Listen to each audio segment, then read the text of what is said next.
Selamat malam. Sebelum saya mulai menjelaskan materi saya akan mulai dengan memperkenalkan diri. Nama saya Rosalia Satriani dengan NIM 20031024. Saya dari Prodi D4 Akuntansi Perpajakan. Materi yang akan saya jelaskan kali ini adalah mengenai upah uang dan upah real. Pembayaran kepada tenaga kerja dapat dibedakan kepada dua pengertian, yaitu gaji dan upah. Dalam pengertian sehari-hari, gaji diartikan sebagai pembayaran kepada pekerja-pekerja tetap dan tenaga kerja profesional seperti pegawai pemerintah, dosen, guru, manajer, dan akuntan. Pembayaran tersebut biasanya sebulan sekali, sedangkan upah dimaksudkan sebagai pembayaran kepada pekerja-pekerja kasar yang pekerjaannya selalu berpindah-pindah, seperti misalnya pekerjaan petani, tukang kayu, tukang batu, dan buruh kasar. Di dalam teori ekonomi, upah diartikan sebagai pembayaran ke atas jasa-jasa fisik maupun mental yang disediakan oleh tenaga kerja kepada para pengusaha. Dengan demikian, dalam teori ekonomi tidak dibedakan di antara pembayaran kepada pegawai tetap dengan pembayaran ke atas jasa-jasa pekerja kasar dan tidak tetap. Di dalam teori ekonomi, kedua jenis pendapatan pekerja, pembayaran kepada para pekerja tersebut dinamakan upah. Selanjutnya mengenai perbedaan upah uang dan upah real. Di dalam jangka panjang, sejumlah tertentu upah pekerja akan mempunyai kemampuan yang semakin sedikit di dalam membeli barang-barang dan jasa-jasa yang dibutuhkannya. Keadaan seperti itu timbul akibat dari kenaikan harga-harga barang dan jasa tersebut yang selalu berlaku dari waktu ke waktu. Adanya kenaikan harga-harga akan menurunkan daya beli dari sejumlah tertentu pendapatan. Di dalam jangka panjang, kecenderungan yang selalu berlaku adalah keadaan di mana harga-harga barang maupun upah terus-menerus mengalami kenaikan. Tetapi kenaikan tersebut tidaklah serentak dan juga tingkat kenaikannya berbeda. Walaupun bagaimanapun hal ini tidak menimbulkan kesulitan untuk mengetahui sampai di mana kenaikan pendapatan merupakan suatu gambaran dari kenaikan kesejahteraan yang dinikmati oleh para pekerja. Untuk tujuan tersebut, ahli ekonomi membuat perbedaan di antara dua pengertian upah uang dan upah real. Upah uang adalah jumlah uang yang diterima para pekerja dari para pengusaha sebagai pembayaran ke atas tenaga mental atau fisik para pekerja yang digunakan dalam proses produksi. Sedangkan upah real adalah tingkat upah kerja yang diukur dari sudut kemampuan upah tersebut membeli barang-barang dan jasa-jasa yang diperlukan untuk memenuhi kebutuhan para pekerja. Contoh di bawah ini akan memperjelaskan perbedaan di antara pengertian upah uang dan upah real. Misalkan di dalam tahun 2000 seorang pekerja di suatu industri tekstil menerima pendapatan sebanyak 200.000 per bulan. Pada tahun 2005, pekerja itu masih melakukan pekerjaan yang sama dan mendapatkan 600.000 per bulan. Di antara tahun 2000 sampai 2005, dimisalkan harga-harga telah menjadi 3 kali lipat. Dengan demikian, pendapatan pada tahun 2000 kalau diukur dari kemampuan pembeli barang-barang, nilai realnya hanyalah 200.000, yaitu sepertiga dari upah uang yang diterima. Gambaran yang sederhana ini menunjukkan upah uang telah naik menjadi 3 kali lipat, tetapi upah real tidak mengalami perubahan. Selanjutnya saya akan menjelaskan mengenai cara menghitung upah real. Dalam prakteknya, menghitung upah real tidaklah sederhana seperti yang digambarkan dalam contoh di atas. Dalam ekonomi terdapat berbagai jenis barang dan jasa. Dari tahun ke tahun mereka mengalami kenaikan atau perubahan harga yang tidak seragam. Ada yang tidak mengalami kenaikan, ada yang mengalami kenaikan harga yang tinggi, dan ada yang kenaikan harganya relatif lambat. Di samping itu, berbagai jenis barang tersebut sangat berbeda kepentingannya dalam kehidupan manusia. Ada yang sering dibeli konsumen seperti makanan, pakaian, dan sewa rumah. Ada pula yang pembelinya ke atasnya tidak terlalu sering dilakukan seperti misalnya membeli rumah dan mobil atau melancong ke luar negeri. Melancong itu kalau tidak salah seperti jalan-jalan ya teman-teman. Perbedaan ini menimbulkan efek yang berbeda kepada kesejahteraan masyarakat. Sekitarnya, harga barang-barang tersebut menjadi bertambah tinggi. Masalah-masalah yang baru saja diuraikan ini menimbulkan kesulitan dalam usaha untuk menunjukkan tingkat perubahan harga-harga yang berlaku dalam suatu perekonomian dari tahun ke tahun. Ini selanjutnya menyebabkan upah real dari tahun ke tahun sukar untuk dihitung. Setiap negara biasanya menggambarkan perubahan harga-harga di dalam perekonomiannya dengan menciptakan indeks harga, yaitu suatu indeks yang memberikan gambaran tentang tingkat rata-rata dari perubahan harga-harga dari waktu ke waktu. Salah satu dari indeks harga tersebut adalah indeks harga barang konsumen. Indeks harga ini dapat digunakan untuk menafsirkan upah real para pekerja dari tahun ke tahun. Bisa kita lihat dalam tabel 16.1 ditunjukkan suatu contoh hipotesis mengenai penghitungan upah real dengan menggunakan pertolongan indeks harga barang konsumen. Angka-angka dalam kolom 2 menunjukkan upah uang rata-rata yang diterima oleh pekerja-pekerja dari suatu kegiatan ekonomi tertentu dalam satu bulan. Indeks harga barang konsumen ditunjukkan dalam kolom 3. Berdasarkan pada nilai upah uang dalam kolom 2 dan indeks harga barang konsumen dalam kolom 3, dalam kolom 4 dihitung dan ditunjukkan upah real dari berbagai tahun yang dinyatakan dalam kolom 1.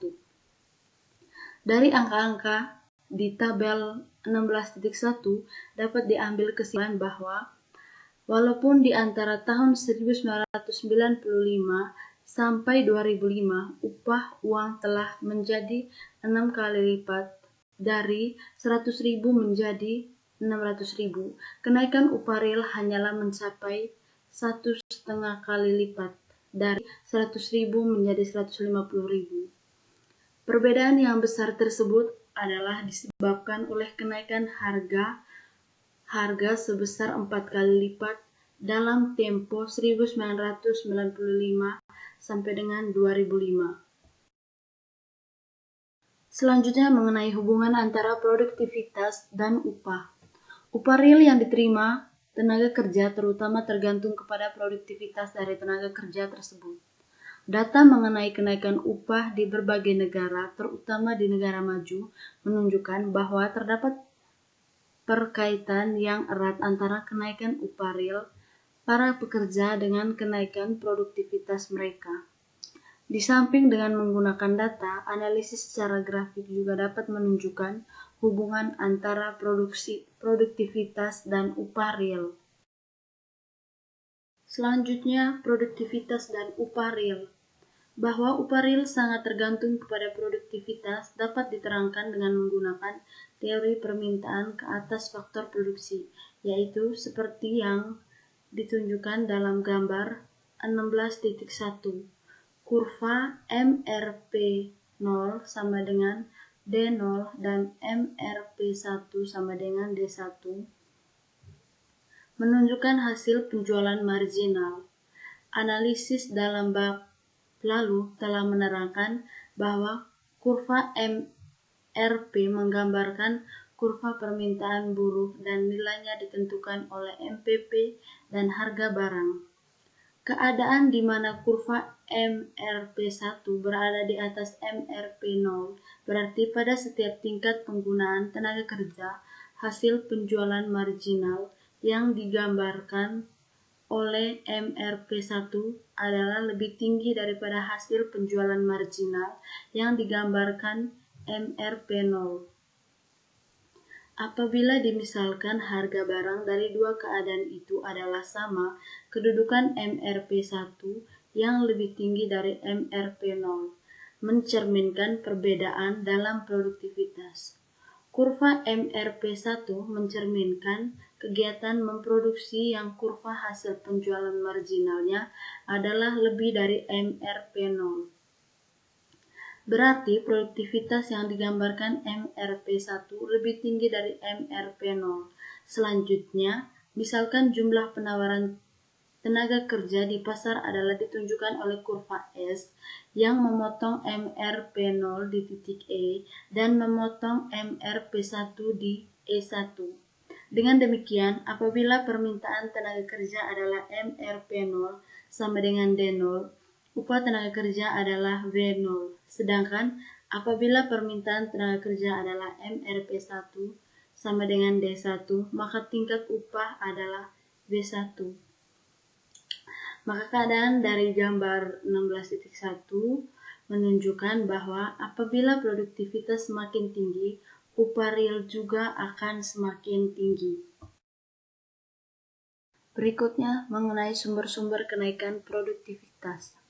Produktivitas dapat didefinisikan sebagai produksi yang diciptakan oleh seorang pekerja pada suatu waktu tertentu.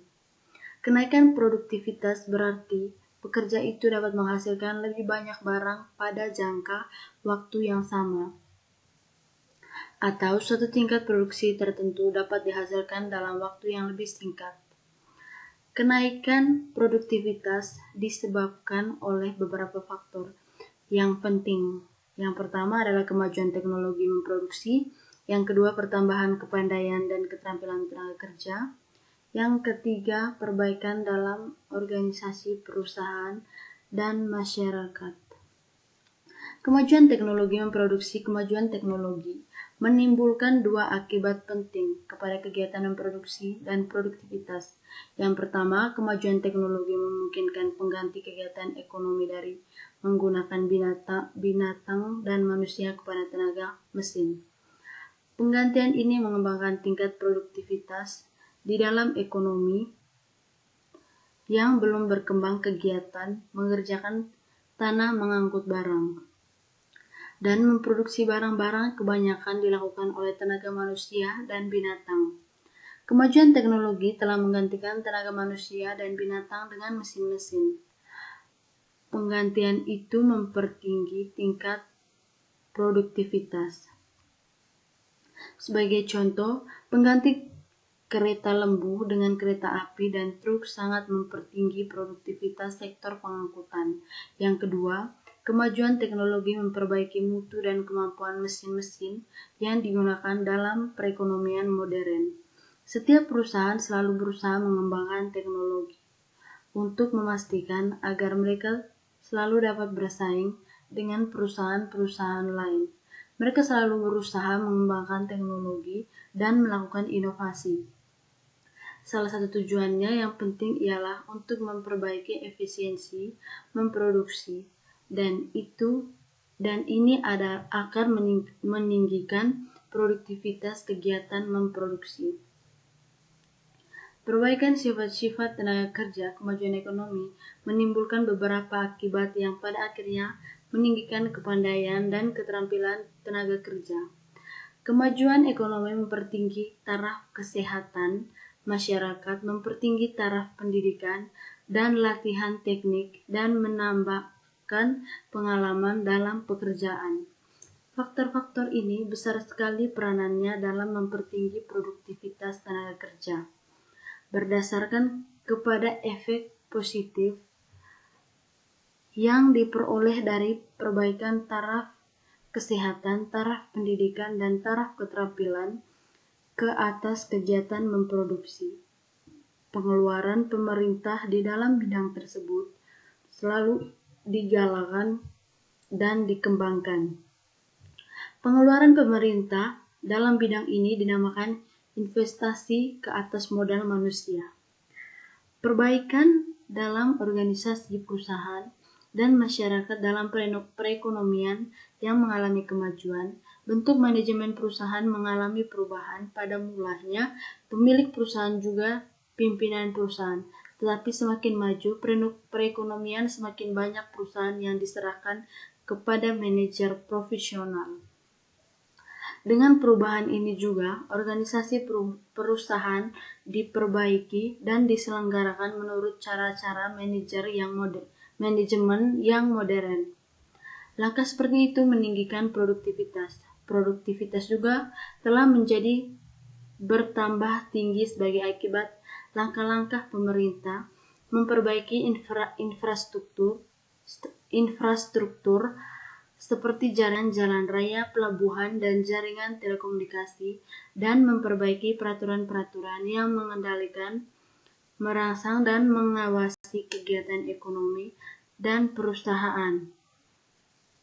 Peraturan yang menjamin persaingan, peraturan yang menyederhanakan pendirian badan usaha dan mengekspor, dan berbagai peraturan lainnya memberi sumbangan yang penting ke atas menaikkan efisiensi dan produktivitas kegiatan perusahaan. Selanjutnya, penentuan upah di berbagai bentuk pasar tenaga kerja. Seperti juga dengan pasar barang, pasar tenaga kerja dapat dibedakan dalam beberapa jenis bentuk. Bentuk pasar tenaga kerja yang terpenting adalah pasar tenaga kerja yang bersifat persaingan sempurna. Yang kedua, pasar tenaga kerja monopsoni. Yang ketiga, pasar tenaga kerja monopoli di pihak pekerja. Yang keempat, pasar monopoli di kedua belah pihak, yaitu pengusaha dan pekerja, atau monopoli bilateral.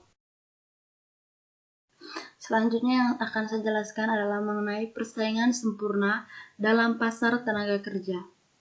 Pasar persaingan sempurna dalam pasaran tenaga kerja berarti di dalam pasar terdapat banyak perusahaan yang memerlukan tenaga kerja, dan tenaga kerja yang ada dalam pasar tidak menyatukan diri di dalam serikat-serikat buruh yang akan bertindak sebagai wakil mereka. Di dalam pasar tenaga kerja yang seperti itu, sifat-sifat permintaan dan penawaran tenaga kerja tidak berbeda dengan sifat-sifat permintaan dan penawaran di pasar barang. Kurva permintaan ke atas tenaga kerja seperti juga kurva permintaan ke atas sesuatu barang bersifat menurun dari kiri atas ke kanan bawah. Berarti permintaan ke atas tenaga kerja bersifat semakin tinggi atau rendah upah tenaga kerja, maka semakin sedikit atau banyak permintaan ke atas tenaga kerja. Sebabnya permintaan tenaga kerja mempunyai sifat yang seperti ini telah diterangkan dalam bab yang lalu. Kurva penawaran tenaga kerja seperti juga kurva penawaran barang bersifat menaik dari kiri bawah ke kanan atas. Sifat penawaran yang seperti ini berarti semakin tinggi upah, semakin banyak tenaga kerja yang bersedia menawarkan tenaganya. Berdasarkan kepada sifat permintaan dan penawaran tenaga kerja seperti yang diterangkan di dalam gambar 16.2, ditunjukkan penentuan tingkat upah di pasar tenaga kerja dan di dalam suatu perusahaan dalam gambar 2. Kurva MRP sama dengan D adalah kurva permintaan tenaga kerja dan kurva SS adalah penawaran tenaga kerja. Dengan demikian, keseimbangan dicapai di titik E, yang berarti jumlah tenaga kerja yang digunakan adalah L dan tingkat upah adalah V. Di dalam gambar 1 ditunjukkan permintaan dan penawaran tenaga kerja di suatu perusahaan. Oleh karena sifat pasar adalah persaingan sempurna, firma tidak dapat mempengaruhi tingkat upah. Ini berarti firma harus membayar upah sebesar V kepada para pekerja yang digunakan, dan pada tingkat upah ini ia dapat memperoleh semua tenaga kerja yang diperlukan. Maka kurva V adalah kurva penawaran tenaga kerja kepada perusahaan itu. kurva D sama dengan MRP menggambarkan permintaan tenaga kerja oleh perusahaan tersebut. Maka keseimbangan dicapai di titik E dan dengan demikian jumlah tenaga kerja yang digunakan oleh perusahaan tersebut adalah sebanyak I. Selanjutnya adalah pasar tenaga kerja monopsoni. Monopsoni berarti hanya terdapat suatu pembeli di pasar, sedangkan penjual jumlahnya banyak. Berarti pasar tenaga kerja seperti ini bersifat monopoli di pihak perusahaan. Dengan demikian, pasar tenaga kerja yang bersifat monopsoni seperti telah dinyatakan sebelum ini berarti di dalam pasar hanya terdapat satu perusahaan yang akan menggunakan tenaga kerja yang ditawarkan. Pasar tenaga kerja yang seperti ini terwujud apabila di sesuatu tempat atau daerah tertentu terdapat suatu firma yang sangat besar dan ia satu-satunya perusahaan modern di tempat tersebut. Untuk menerangkan penentuan upah di pasar monopsoni digunakan dua pendekatan, yaitu menerangkan dengan menggunakan gambar secara angka dan yang kedua menerangkannya secara grafik. Kedua pendekatan ini akan diterangkan dalam tabel dan dalam kurva yang sudah terdapat di PPT. Penentuan upah, contoh angka untuk digambarkan gambaran dan penjelasan menggunakan contoh. Dalam angka memperhatikan tabel 16.2, kolom 1 dan 2 berturut-turut menunjukkan jumlah tenaga kerja dan tingkat upah. Dapat dilihat bahwa makin besar jumlah tenaga pekerja, makin tinggi tingkat upah yang dibayar kepada setiap pekerja. Sebagai contoh, apabila 2 tenaga kerja digunakan, upah setiap pekerja adalah 4.000. Dan apabila 3 tenaga kerja digunakan, upah setiap pekerja adalah 5.000. Oleh karena upah tenaga kerja bertambah tinggi, apabila lebih banyak tenaga yang digunakan, biaya total tenaga kerja, yaitu biaya yang dibayarkan kepada tenaga kerja, bertambah lebih cepat dari tingkat upah. Keadaan ini dapat dilihat dalam kolom 3 dan kolom 4. Kolom 3 menunjukkan biaya total tenaga kerja. Angka dalam kolom tersebut diperoleh dari mengalihkan jumlah tenaga kerja dan tingkat upah. Pada waktu 2 tenaga kerja digunakan, biaya total tenaga kerja adalah 8.000 dan pada waktu 3 tenaga kerja digunakan, biaya tersebut telah meningkat menjadi 15.000. Ini berarti seperti yang ditunjukkan juga dalam kolom 4, biaya marginal tenaga kerja atau tambahan biaya tenaga kerja apabila suatu unit tenaga kerja baru digunakan adalah 7.000. Nilai ini adalah lebih tinggi dari tingkat upah pada 3 tenaga kerja digunakan. Pada keadaan ini, upah adalah 5.000. Angka-angka dalam kolom 2 dan 4 dengan jelas menunjukkan bahwa biaya marginal tenaga kerja selalu lebih besar dari tingkat upah. Untuk memudahkan analisis dimisalkan, MRP untuk berbagai penggunaan tenaga kerja adalah seperti yang ditunjukkan dalam kolom 5. Dalam keadaan bagaimanakah keseimbangan penggunaan tenaga kerja akan tercapai? Berapakah tingkat upah dan berapa banyak tenaga kerja yang digunakan? Apakah syarat untuk mencapai keseimbangan dalam pasar tenaga kerja sekitar tujuan yang tercapai adalah memaksimumkan keuntungan? Uraian dalam bab lalu menunjukkan bahwa keadaan yang diperlukan untuk mewujudkan hal itu adalah biaya marginal tenaga kerja atau MCL sama dengan marginal cost of labor harus sama nilainya dengan hasil penjualan produksi marginal. Dalam tabel 16.2, biaya marginal tenaga kerja hasil penjualan produksi marginal dicapai apabila jumlah tenaga kerja yang digunakan adalah 5. Pada tingkat penggunaan tenaga kerja ini, biaya marginal tenaga kerja dan hasil penjualan produksi marginal masing-masing bernilai 11.000. Pada tingkat penggunaan tenaga kerja tersebut, upah pekerja adalah 7.000. Penentuan upah analisis secara grafik. Berdasarkan kepada angka-angka dalam tabel 16.2, di dalam gambar 16.3 secara grafik ditunjukkan penentuan keseimbangan penggunaan tenaga kerja dalam pasar tenaga kerja monopsoni. Kurva SS sama dengan B adalah kurva penawaran tenaga dan tingkat upah, yaitu di satu pihak yang menggambarkan besar upah pada berbagai tingkat penggunaan tenaga kerja, dan di lain pihak yang menggambarkan jumlah penawaran tenaga kerja pada berbagai tingkat upah. Kurva SSW dibuat berdasarkan kepada angka-angka dalam kolom 1 dan kolom 2. Kurva MCL adalah kurva biaya marginal tenaga kerja. Ia akan selalu terletak di atas kurva SS sama dengan B, dan semakin lama semakin menjauh kurva tersebut. Sifat kurva MCL yang seperti itu berarti biaya marginal tenaga kerja selalu lebih besar dari tingkat upah, dan perbedaan di antara upah dan biaya marginal tenaga kerja semakin lama semakin besar. Kedua sifat MCL ini dapat dilihat dengan jelas dengan membandingkan angka-angka dalam kolom 2 dan kolom 4 pada tabel 16.2 tadi, dan dalam gambar 16.3 ditunjukkan pula kurva DDMRP yang merupakan kurva permintaan tenaga kerja dan hasil penjualan produksi marginal. Kurva itu digambarkan berdasarkan angka dalam kolom 5. Dalam pasar tenaga kerja yang bersifat persaingan sempurna, seperti telah dijelaskan, keseimbangan akan tercapai pada keadaan di mana SS, DD berpotongan. Maka dalam persaingan sempurna tingkat upah mencapai 9.000, jumlah tenaga kerja digunakan adalah 7.